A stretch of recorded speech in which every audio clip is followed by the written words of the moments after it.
साथियों, इस वीडियो में हम आपको बताएंगे 2020 में जिस तरह से असदुद्दीन ओवैसी की पार्टी ऑल इंडिया मजलिस इत्तेहादुल मुस्लिमीन बिहार के सीमांचल से जबरदस्त और धमाकेदार 5 सीटों पे जीत हासिल की थी। क्या 2020 की तरह 2025 में भी एआईएमआईएम पार्टी इन तमाम सीटों पर कामयाबी हासिल कर पाएगी या इससे ज़्यादा सीटों पर कामयाबी हासिल कर पाएगी? उसके बारे में हम आपको तफसील के साथ इस वीडियो के अंदर बताने वाले हैं। लेकिन साथियों, उससे पहले हम आपसे एक छोटा सा रिक्वेस्ट करेंगे। अगर आप नए दोस्त हैं हमारे इस चैनल में या अभी तक आपने सब्सक्राइब नहीं किया है तो सबसे पहले आप हमारे चैनल को सब्सक्राइब कर लें, क्योंकि दोस्तों हम इस तरह के लेटेस्ट न्यूज़ को, समीकरण को आप तक लाते रहे हैं और इंशाअल्लाह लाते रहेंगे। आइए साथियों, सबसे पहले हम आपको बताते हैं 2020 के बारे में।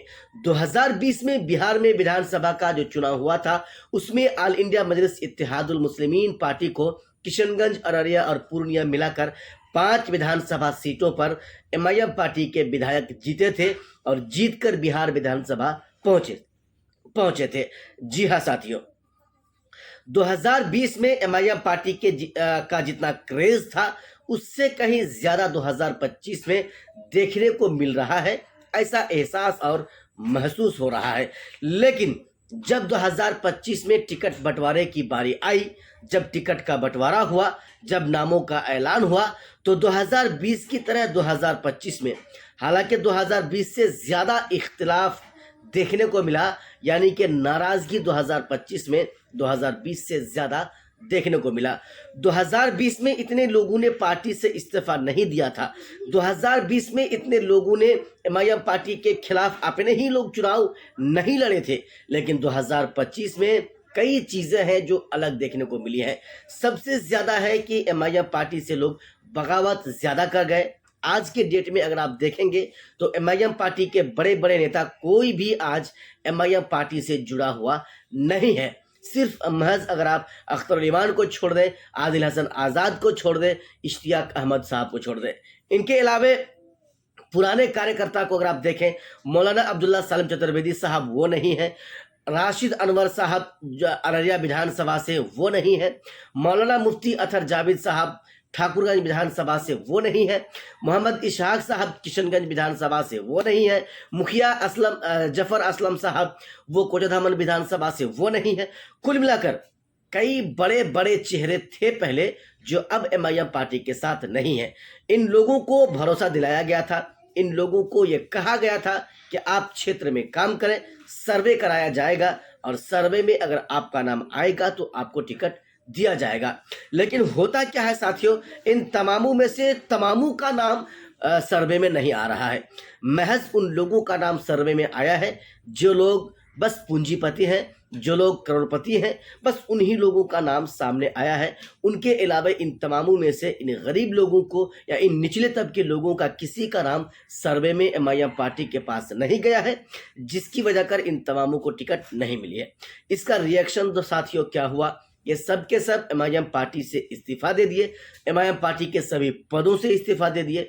सिर्फ इसी से बस नहीं, बल्कि इन लोगों ने एमआईएम पार्टी को छोड़ा तो जरूर और एमआईएम पार्टी के ही विरुद्ध में अपना नॉमिनेशन भी दाखिल कर दिया।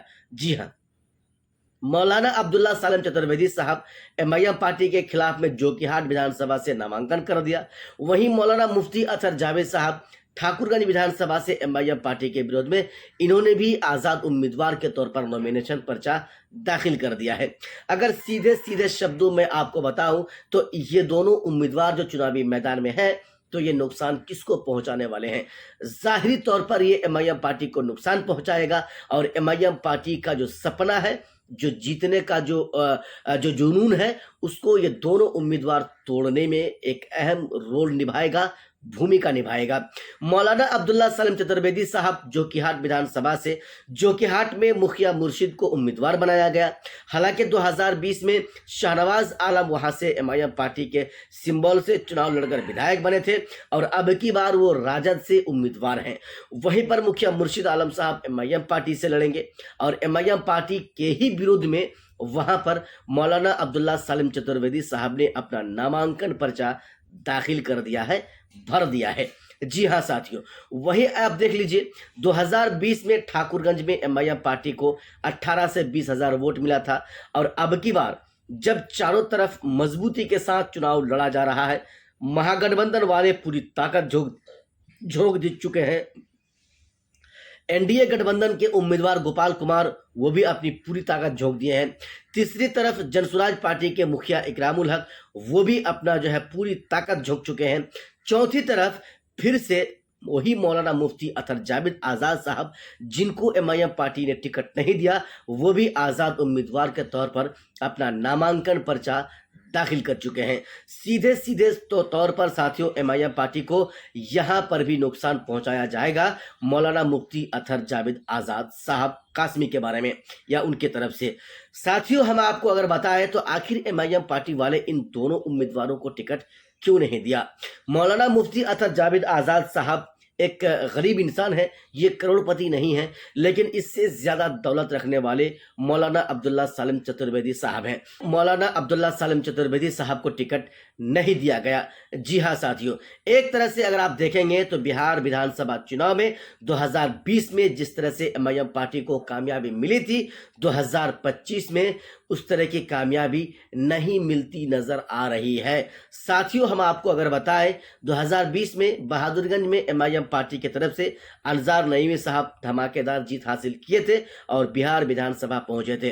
वहीं इस बार वहां पर अनजार नईमी जब राजद में चले गए तो तौसीफ आलम साहब एमआईएम पार्टी में शामिल हुए और एमआईएम पार्टी तौसीफ आलम साहब को अपना उम्मीदवार बना चुके। लेकिन जो स्थिति है, कांग्रेस पार्टी वालों ने मुसब्बिर आलम साहब को इस बार अपना उम्मीदवार बनाया है।